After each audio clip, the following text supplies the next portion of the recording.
of Prime Minister of Fiji, Rabuka, who kick-started his 3-day visit to India on Sunday. This is a visit that is aimed at shoring up bilateral ties in areas such as trade and investment. This is the first trip of Rabuka to India in his capacity as the Prime Minister of the South Pacific nation. Let's listen in to what the Prime Minister had to say.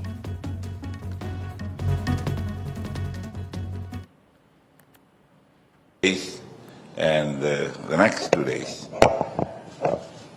my delegation and I have been very impressed beyond expectations with what we have seen, what we have heard, and what has been brought to fruition in the signing of the various agreements today. We are very grateful that you have allowed us to further this relationship that was established in hardship in 1879, the period up to 1916, when, as you said earlier today, more than 60,000 men and women on an agreement came to work in the sugarcane fields of Fiji. As I mentioned to you, Your Excellency, this morning, they contributed their youth. They contributed the separation, their separation from their families. They have contributed to what Fiji is today. They have developed the economy that Fiji now enjoys. They have developed the community and the society that Fiji is proud of today. And in a very small way, we introduced the celebration of Girmitia Day in May every year as a token of our respect and recognition of this great contribution. Now, before the Trump administration's additional 25% tariff penalty on India that is going to come into effect from the 27th, that's the deadline that has been given by the U.S. to India over its purchase of Russian oil. Now, it's U.S. Vice President JD Vance that has gone on to say that U.S. President Donald Trump applied aggressive economic leverage, including secondary tariffs on India, to force Russia to stop bombing Ukraine. This as India's ambassador to Russia, Vinay Kumar, has gone on to say that Indian companies will continue buying off from wherever they get the best deal. This is in the national interest of India. And Prime Minister Modi has invited Ukrainian President Zelensky to visit India. Ukraine's ambassador to India has confirmed that news, that both sides are working for that to happen. So while both parties are enthusiastic about Zelensky's trip to India, a specific date is still under negotiation. He's also expressed gratitude for India's consistent support amid the Russia-Ukraine conflict, particularly acknowledging, as far as Prime Minister Modi's calls are concerned, for peace and dialogue as the cornerstone of India's diplomatic engagement. Let's listen in to what the Ukrainian ambassador had to say. About the future strategic partnership between India and Ukraine, and believe me that we have potential for that. The Prime Minister invited President Zelensky to come to India. So now the both sides working on this, and definitely we expected to have the President Zelensky in India, which will be another great interaction and great achievement in our bilateral relationship. I tried to agree the precise date, but the formal invitation already exists, as I told you, since last year. And let's just also get you more news and staying with news from Ukraine is a Ukrainian drone strike that hit a Russian nuclear plant over the weekend, causing a huge fire. The strike at Russia's Kursk nuclear power plant damaged, and this is a transformer, and reduced the output at one reactor to 50%. No injuries were reported, and radiation levels remain normal. The Russian air defenses also intercepted a drone headed for Moscow, prompting temporary closures at several regional airports. These are airports that were shut, and authorities said that dozens of flights were impacted. They were delayed.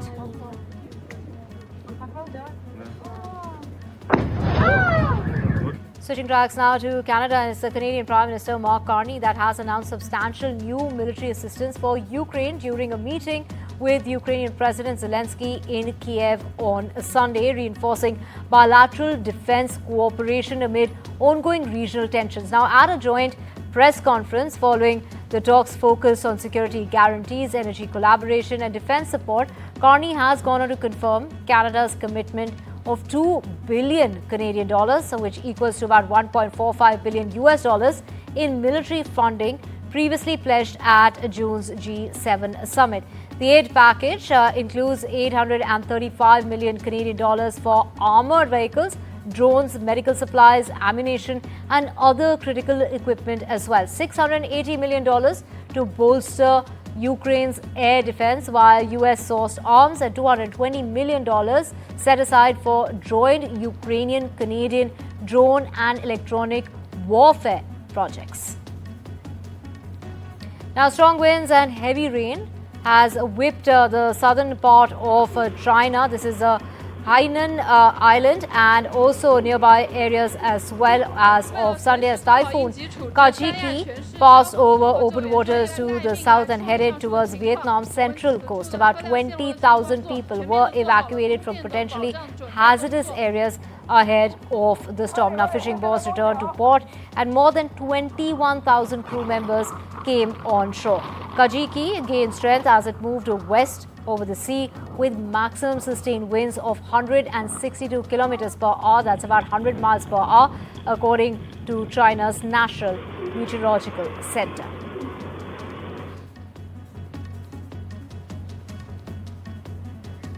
Now, let's get you news as far as Vietnam is concerned that is now bracing for Typhoon Kajiki on Monday, which had already brought heavy rain and wind hours before it was expected to hit the country's central region. According to Vietnam's National Weather Agency, the typhoon is forecast to make landfall between this particular area. This is a province that is going to take place at about late in the afternoon. It's expected to bring winds up to 166 kilometers per hour, as the same intensity as Typhoon Yagi that devastated Vietnam just last year. Authorities have suspended operations at 2 airports in the region and called for boats to shelters, closed beaches, and called on people to stay indoors and not to venture outside.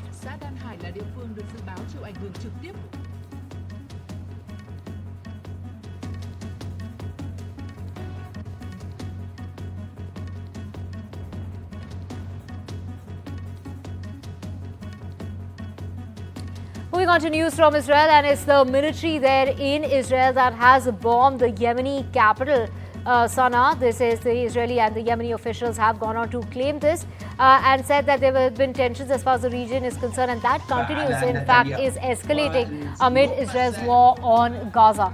The Houthi-affiliated Al Masira TV has gone on to say that the attack that took place on Sunday targeted an oil facility and a power plant in the capital. Now, Israel has said that it also targeted a presidential palace in the Yemeni capital, which it claimed is located on a military complex. Continues from Sri Lanka, and it's the jailed former president that was rushed to intensive care unit at a state hospital over the weekend, a day after being charged with misusing government funds for foreign travel. According to reports, we are talking about Ronald, who has now been remanded in custody as of Friday night, was severely dehydrated and required close monitoring. Now, he has also been taken to Sri Lanka's main state-run hospital as his condition worsened and the prison medical facility was not equipped to treat him at the time. Now, the opposition legislators who visited the 76-year-old in prison earlier in the day has also gone on to report that he has been in good spirits as of now. About 100 people gathered to protest in Washington, D.C. on Sunday night as federal agents were seen searching a house. Protesters banged spoons on pots. They chanted, "Get out of our neighborhood." "Quit your job" is also what was being, shouted by the people protesting in the area. This was after a few hours after the agents left the unit carrying boxes as protesters chanted and booed. The raid and the protest comes amid President Donald Trump's deployment of National Guard troops and others to the national capital of the United States, Washington, D.C. There's been a sharp drop in the number of Indian students heading to Canada for higher education. This report brings you all the details you need to know. A trusted route for Indian students is suddenly hitting a red light. Canada, once the top pick for higher education abroad, is shutting the door tighter than ever before.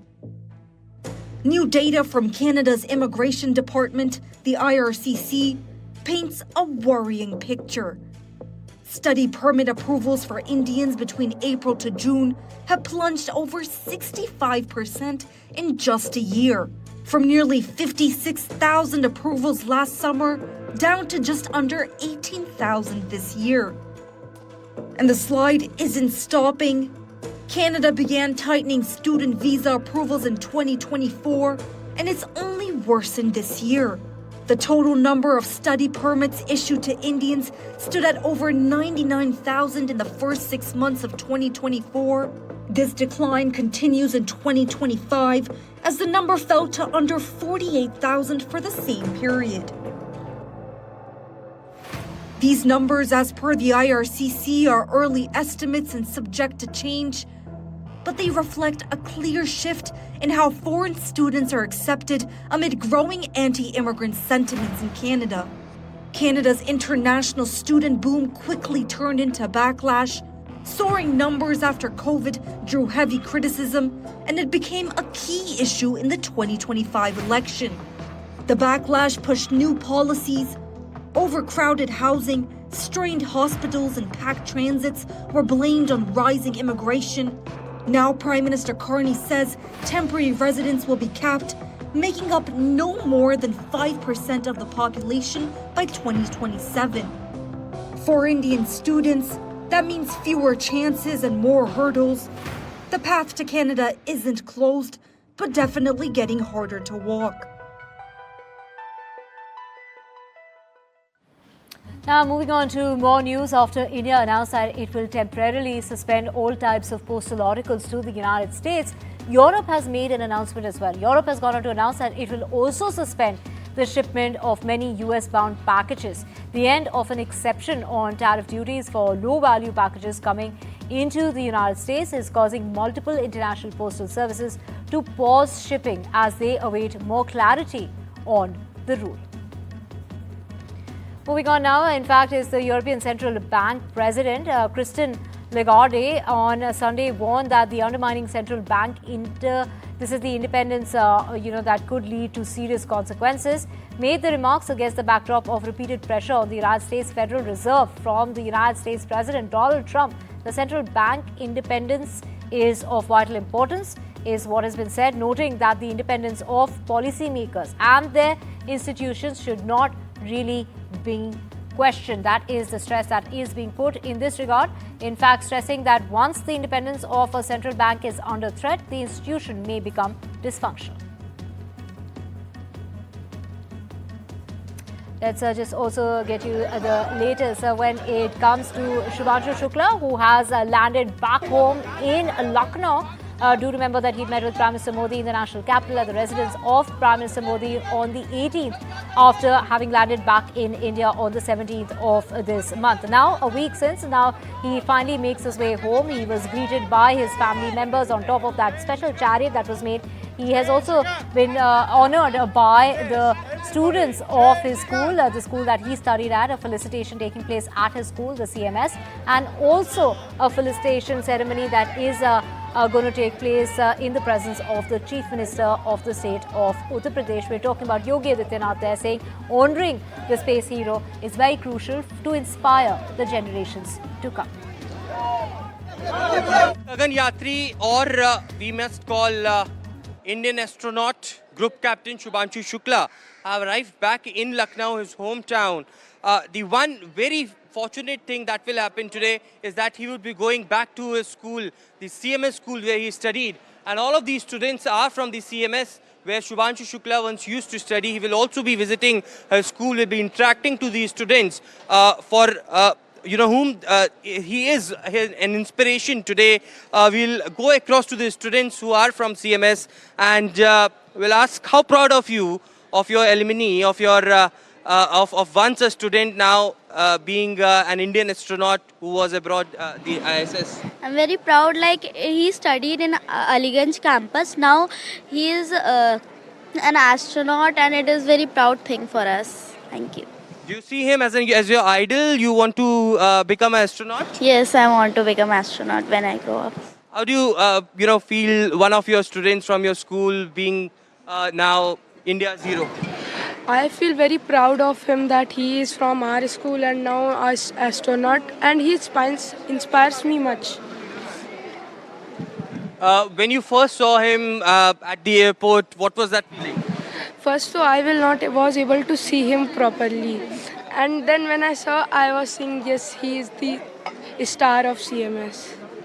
How proud of you your senior is now an Indian astronaut?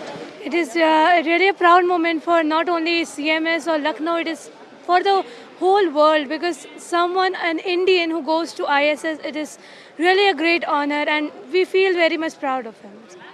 What do you think, will you like to meet him today when he'll be visiting it? Yes, I would like to meet him. I would like to ask him some questions about what space is like and how he felt being there.